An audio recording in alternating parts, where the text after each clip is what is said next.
What would you do if the person you loved most couldn't leave the house? When 10-year-old Lucy watched her father's wheelchair break beyond repair, she made a choice that would change hundreds of lives. She walked into a biker garage with stolen tools and an offer no one expected. This is her story. Lucy Albany had learned to measure time differently than other 10-year-olds. Not by birthday parties or summer vacations, but by the sounds her father's wheelchair made. First came the squeak, a high-pitched protest from the left wheel bearing that started 6 months ago. Then the rattle, metal on metal, loose bolts that no amount of tightening could fix.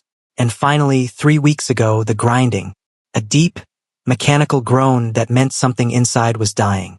Their apartment sat on the second floor of a building that smelled like old carpet and boiled vegetables.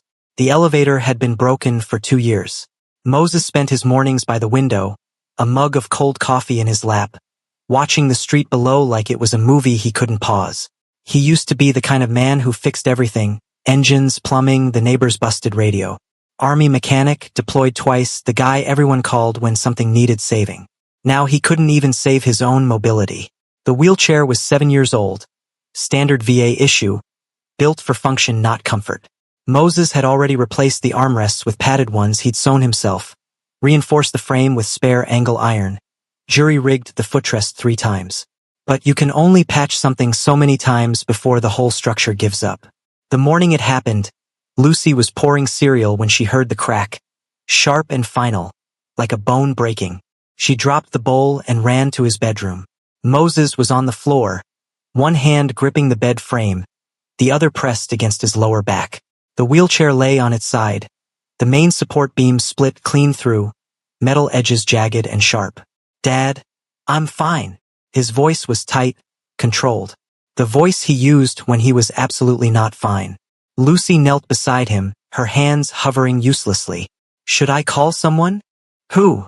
He laughed, but it came out bitter. "The VA? They'll put me on hold for 45 minutes and tell me to file a form." She helped him back onto the bed, his arm heavy across her shoulders, his breathing ragged. The wheelchair stayed where it fell. Later that day, Lucy called the emergency VA line 3 times. Each time, a different voice told her the same script. Case under review, standard repair time 6 to 8 weeks. Replacement requests require supporting documentation from a physician and proof of medical necessity. "He's a veteran," Lucy said, trying to keep her voice steady. "He was hurt in Afghanistan. He can't walk." "I understand, honey, but there's a process." She hung up. That night, Moses didn't come out for dinner. Lucy made spaghetti and left a plate outside his door. In the morning, it was still there, untouched. Through the thin walls, she could hear him moving, the shuffle drag of someone crawling because there was no other option. At school, Lucy moved through her classes like a ghost, present but not really there. Her math teacher asked if everything was okay at home. Lucy said yes, because what else could she say? That her father was trapped in a 3-room apartment like a prisoner? That she'd started waking up at 2 in the morning just to check if he was still breathing? The days blurred together. Moses's beard grew scraggly and uneven. He stopped pretending this was temporary. He sat on the edge of his bed most days, staring at the broken wheelchair in the corner like it had personally betrayed him. Lucy watched him disappear a little more each day, his shoulders curving inward, his voice getting quieter. On a Friday afternoon, she walked past Barton's Hardware on her way home from school. The store had been there forever, windows cluttered with paint cans and extension cords and tool displays. She stopped. Inside, mounted on the back wall, was a pegboard full of socket sets, organized by size, gleaming under fluorescent lights. She remembered her father's tools, the ones he'd sold when the medical bills started piling up. Beautiful chrome sockets in a red metal case, each one nested perfectly in foam cutouts. He used to let her hand them to him while he worked, teaching her the names: 3/8, half-inch, metric versus standard. She walked inside. The cashier was deep in conversation with a customer about deck screws, galvanized versus stainless steel, indoor versus outdoor. Lucy's heart hammered against her ribs. She moved down the aisle slowly, casually, like she belonged there. The $20 socket set was right at eye level, small enough to fit in her backpack. Her hands were shaking when she reached for it. She didn't run. She walked out the front door, past the cashier still counting change, past the guy loading mulch into his truck. No alarms. No one shouting. Just her and the weight of what she'd done heavy in her bag.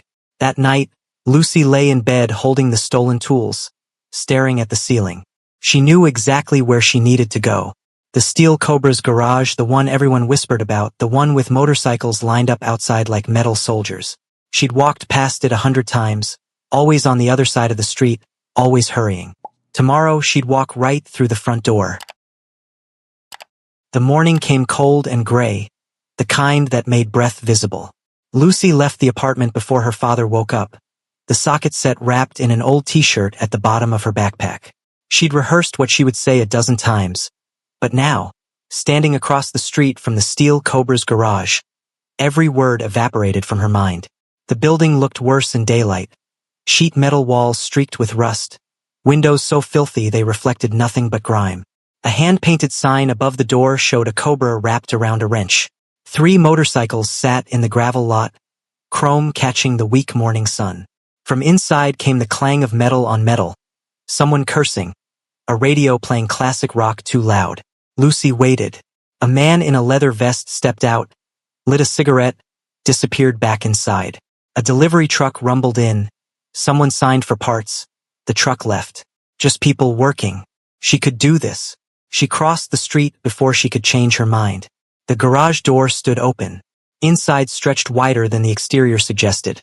Ceiling high enough for a lift, concrete floor bearing decades of oil stains, workbenches buried under tools and engine guts. 4 men worked on different bikes, their vests all bearing the same patch. A coiled cobra, the words Steel Cobra's MC, stitched above and Riverside chapter below. The air smelled like gasoline and welding smoke. Lucy took 3 steps inside before anyone noticed her. Then everything stopped. The radio kept playing, but the tools went quiet. The men turned to stare. "You lost, kid?" The question came from the nearest one, a massive guy with a shaved head and arms like tree trunks. Lucy's voice came out smaller than she'd practiced. "I need help." The man wiped his hands on a rag, exchanged glances with the others. "This ain't a bike shop. We work on our own stuff." "I know." She pulled the socket set from her backpack and set it on the nearest workbench. Her hands were trembling. "I need someone to fix my dad's wheelchair." An older man with a gray beard and weathered face approached. His vest read Rooster above the patch. He picked up the socket set, turned it over slowly. The price sticker was still on it. "Where'd you get this?" Lucy's throat went dry. "Barton's Hardware." "You pay for it?" She shook her head, unable to meet his eyes. Rooster set the tools down carefully. His voice wasn't angry, just tired. "Why?" "Because my dad needs help and nobody will help him, and I didn't know what else to do." The words rushed out in a single breath. "He was in the army. He's a mechanic like you. He got hurt and now his wheelchair's broken and the VA says 6 to 8 weeks, but he can't wait that long. He can't even get out of bed. And I thought maybe..." Her voice cracked. She bit down hard on her lip, determined not to cry in front of these men. Rooster crouched down to her level. Up close, she could see scars on his forearms, faded tattoos, eyes that had seen things she couldn't imagine. "What's your dad's name?"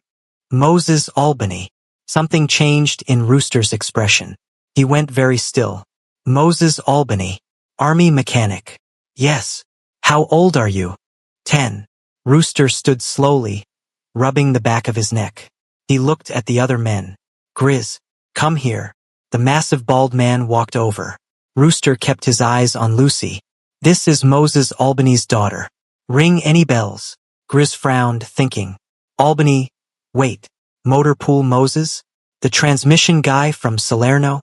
That's what I'm thinking. Holy hell." Grizz looked down at Lucy with new eyes. "Your old man saved our asses more than once. Kept our convoy running when half the vehicles should have been scrapped." Rooster nodded. "Best mechanic I ever served with. Heard he got hit by an IED on his last tour. Lost track after that." Lucy felt something loosen in her chest. "You knew him?" "Knew him?" Something like a smile crossed Rooster's face.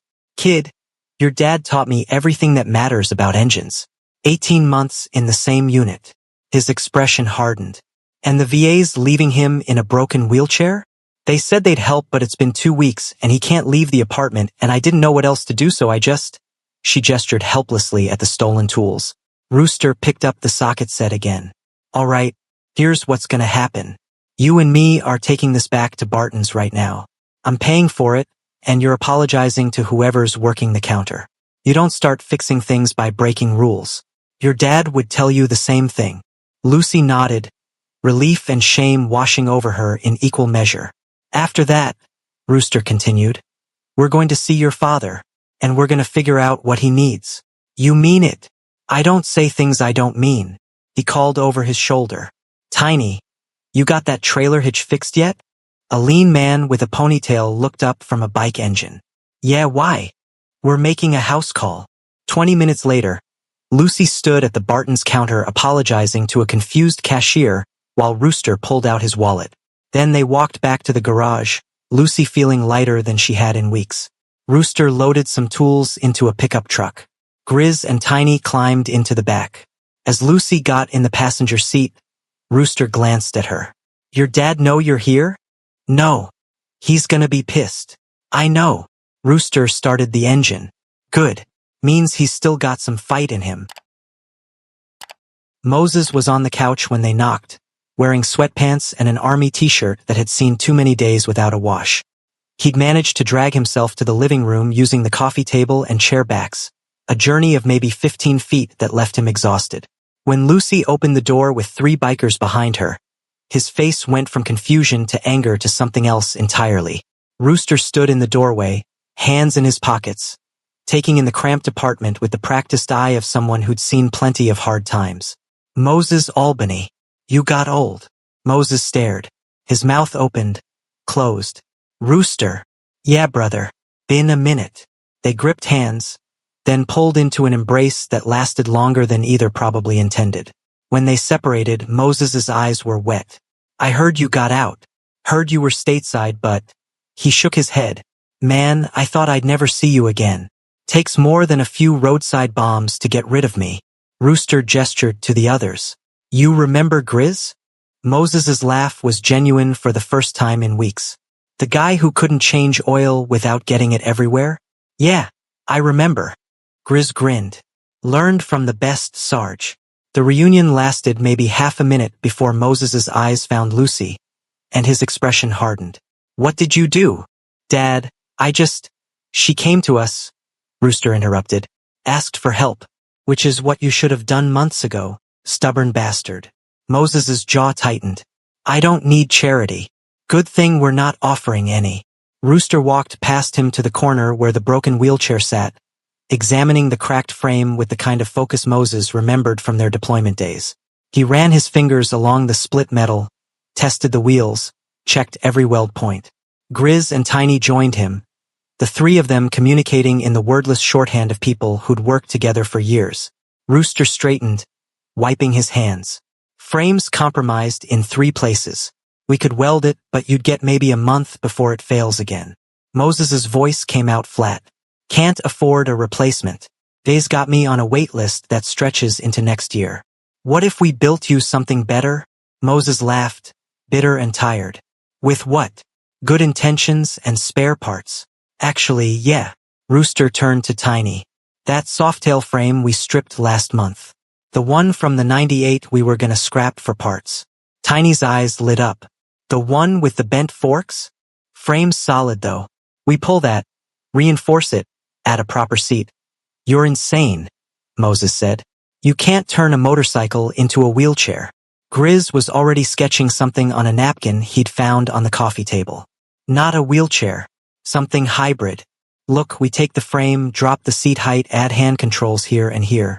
Small electric motor for assist, but keep it manual capable for reliability. Moses watched them work, saw the way they moved around each other, the familiar rhythm of mechanics solving a problem. He looked at Lucy, who stood by the door watching him with desperate hope in her eyes. His daughter had stolen for him, had walked into a biker garage alone because he'd been too broken to fix himself. All right, he said quietly. Show me what you've got in mind. The kitchen table became their drafting board.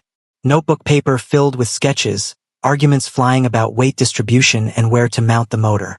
Moses's hands moved over the drawings with muscle memory, adding modifications, pointing out problems, suggesting solutions. It was the most alive Lucy had seen him in months. By evening, they'd gotten Moses into the truck, Tiny's portable ramp making the loading almost dignified. The workshop looked different at night, work lights casting sharp shadows. The space transformed into something that felt almost sacred. The Harley frame sat on sawhorses in the center, already stripped down to bare metal. Rooster handed Moses a welding mask. "You still know how to run a bead? Like riding a bike." Moses's smile was crooked. No pun intended. They worked deep into the night, past midnight, past exhaustion.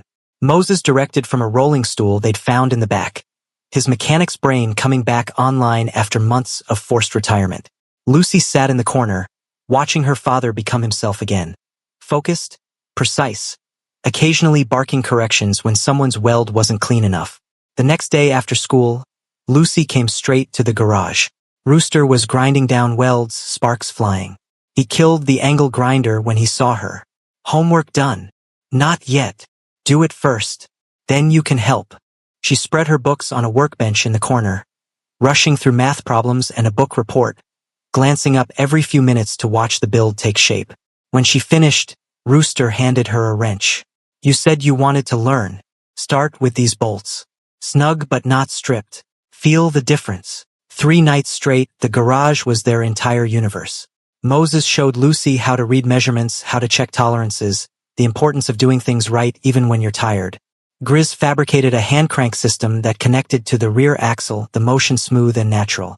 Tiny wired LED lights into the frame, then added flames down the sides because, as he said, "If we're building this thing, it should look badass."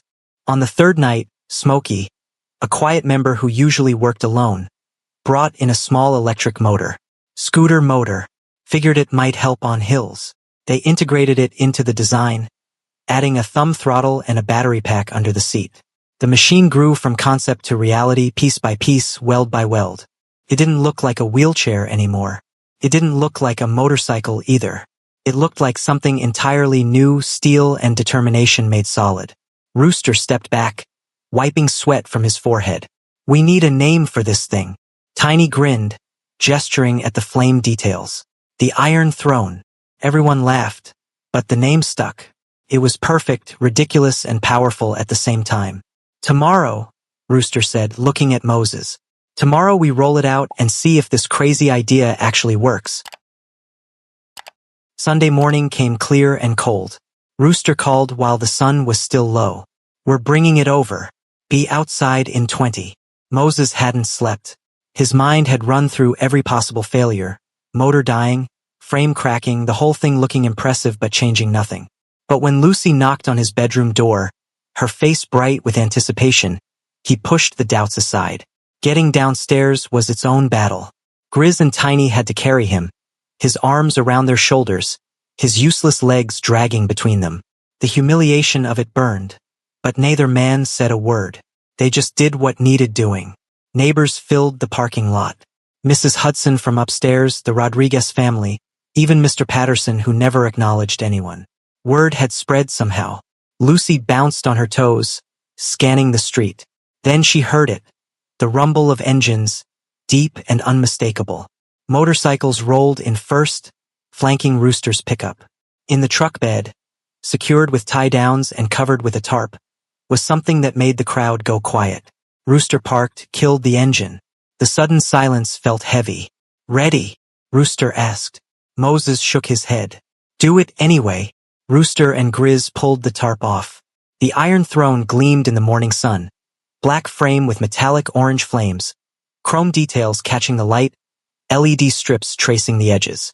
It looked aggressive and purposeful, like it had been built for war. The seats sat low and wide, padded with black leather. Hand cranks extended from the sides like wings. The wheels were solid, fat, meant for any terrain. Moses stared. His throat worked, but no sound came out. They lifted him into the seat. The fit was perfect.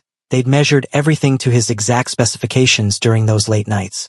The backrest supported his spine exactly where he needed it. The hand grips fell naturally under his palms. Rooster showed him the controls. Crank for manual power, thumb throttle for electric assist, brake levers on both sides. "Try it," Rooster said simply. Moses gripped the cranks and pulled. The wheels turned smooth, silent, powerful. He rolled forward 10 feet. 20. The motion was effortless compared to his old chair, the gearing perfectly balanced. He circled the parking lot once, getting a feel for it, then hit the electric assist. The motor hummed to life and suddenly he was moving faster than he'd moved in years. Wind in his face, freedom under his hands.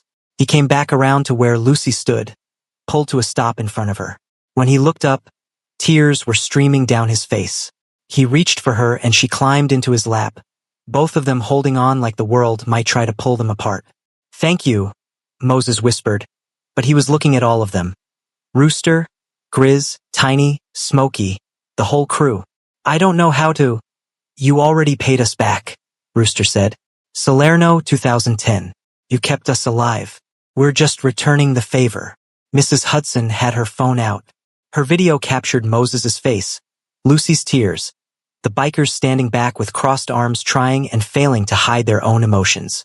She posted it to Facebook that afternoon. By evening, shares were climbing into the hundreds.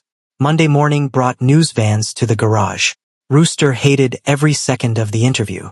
He stood in front of the camera, uncomfortable in the spotlight, giving short answers. "We just helped out a brother. That's what you do." But the story had legs. Disabled veteran, desperate daughter, outlaw bikers building miracles from scrap metal. It was too good not to spread. By midweek, the story had made national headlines. Suddenly Rooster's phone wouldn't stop ringing. Producers, reporters, people wanting interviews, features, human interest segments.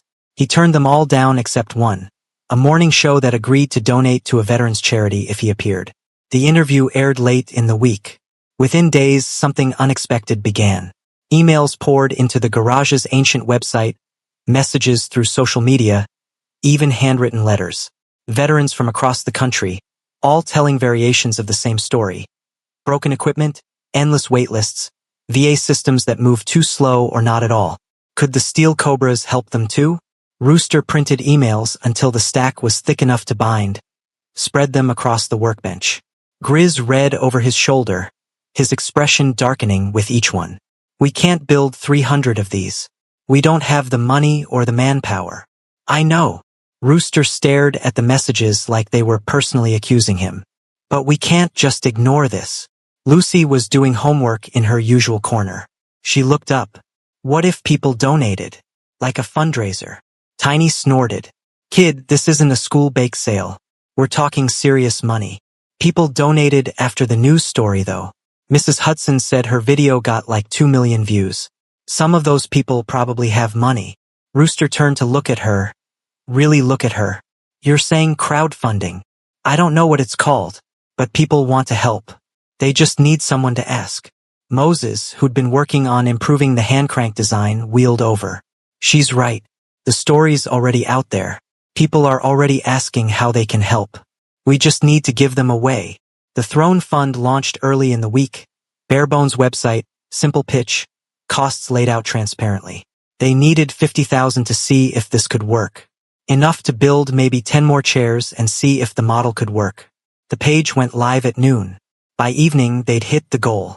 By midnight, the number had climbed past 200,000. The number kept climbing, small donations from veterans, large checks from corporations wanting good PR, everything in between. Within a week, donations had surged past 2 million. The VA issued a carefully worded press release acknowledging the innovative community response, while declining to officially adopt the design due to regulatory compliance concerns. Rooster read it aloud in the garage, then crumpled the paper and threw it at the trash can. It bounced off the rim. "Screw 'em. We'll do it ourselves."